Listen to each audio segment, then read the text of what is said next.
Lai pārliecinātos, cik bērni ir zinoši par dažādām drošības tēmām, ceļu satiksmes noteikumiem, ugunsdrošību, drošību internetā, pirmās palīdzības sniegšanu, savstarpējām attiecībām un citām, Amatas novada Ieriķos aizvadīts Amatas novada skolu čempionāts Dzīvo droši 1. līdz 9. klašu skolēniem.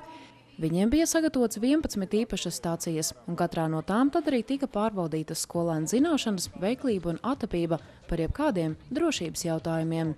Ir legālās narkotikas un nelegālās narkotikas. Kura no abām šīm aizliegtajām vielām ir sliktāka? Kāpēc sliktāka? Kāda ietekme veselības atstāja? Vai drīkst lietot, no kāda vecuma drīkst lietot, tirgot, izplatīt?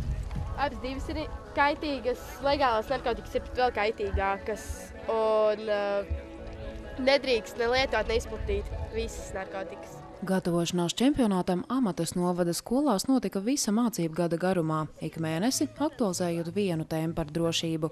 Kā skolēni tās apguva, bija katras pašas skolas brīva izvēle, un kā norāda Amatas novada speciālisti izglītības jautājumos, skolas ar šo uzdevumu bija tikušas galā ļoti veiksmīgi, jo aplūkoto drošības tēmu klāsts bijis ļoti plašs. Tā bija iespēja paskatīties, kāda ir dokumentācija, jo visas drošības lietas tomēr sākās arī ar kaut kādām papīrlietām. Tad mēs apstījāmies, kāda informācija bērniem ir tikusi rādīta. Tie bija brīnišķīgi noformēti informatīvie stendi vai plakāti, kuru skola bija uzskatījusi par vajadzīgu. Un visbeidzot, kā šīs tēmas ir realizētas audzināšanas pasākumos, mācības stundās un kopā arī ar vecākiem. Tieši tas bija arī viens tāds plusiņš, ko skola varēja nopelnīt, ja šajā pasākumā viņi būtu iesaistījuši vecākus. Un tad, kad mēs bijām ciemos, mēs pārliecinājāmies, ka vecāki ir bijuši aktīvi dalībnieki, lektori, pasākumu vadītāji vai sameklējuši kādus interesantus cilvēkus, kas varētu par drošības jautājumiem runāt ar bērniem. Es visvairāk atceros to, ka nedrīkst iet pie svešiem dzīvniekiem un vispār labāk, ja tas ir kaimiņa suns, viņu arī labāk neaiztikt, jo var sanākt tā, ka viņš ir dusmīgs un viņš tev var tik un tā iekost. Tu nedrīksti staigāt, piemēram, ja tev kāds svešinieks pienāk pie ceļa un prasa, vai tu iedos man kaut ko, un pēc tam es tev atdošu, man mašīnā stāv. Un man liekas, ka to nedrīkst darīt, jo viņš var būt kaut kāds laupītājs, kurš var pēc tam nolaupīt un nelaist tev vaļā un prasīt samaksu mūsu vecākiem. Zaubes pamatskolas skolotāji vērtē, ka šāds čempionāts ir labs veids, kā likt skolēniem dažādas tēmas par drošību izzināt padziļinātāk. Turklāt arī pedagogiem tā bija iespēja uzzināt daudz ko jaunu. Mums rādīja videoklipus, ielika, piemēram, vienā bija sveci ielika dīvānā, bet dažām minūtēm temperatūra jau bija 1000 pāri grādi.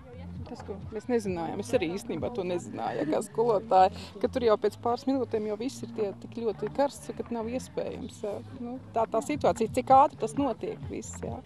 Lai mudinātu skolēnus būt uzcītīgiem visa mācību gada garumā, Amatas novada pašvaldība zinošākiem skolēniem sarūpējusi arī vērtīgas balvas. Cīnīsies par vienu braucienu uz Igauniju, uz AHA atpūtas kompleksu un izzinātnes kompleksu. Arī šeit uz vietas būs balvas kinoteātra apmeklējumi, kas bērniem rada lielu interesi. Mūsu skolas ir lauku skolas, daudz bērni, piemēram, izrādījās nav bijuši nekad kinoteātrī, jo nav bijusi tāda izdevība. Un šobrīd mēs visi gribam ar brillēm skatīties 3D un visas šīs aktivitātes. Tā kā, es domāju, pašvaldības uzdevums ir galvenais radīt bērnos interesi par visiem jautājumiem, kas ir svarīgi, ko viņiem jāiemācās un jāapgūst. Izpelnoties viserudītākās skolas titulu, braucienā uz Igauniju dosies Amatas pamatskolas skolāni. 2. vietu un kinoteātra apmeklējumu izcīnīja Nītaurs vidusskola, bet 3. vietā ierindojās un savā īpašumā atraktīvu 3D spēli ieguva Zaubes pamatskolas skolāni. Veicināšanas balva, dāvanu kārta grāmatu iegādēji tika Drabešu internāta pamatskolas skolāniem.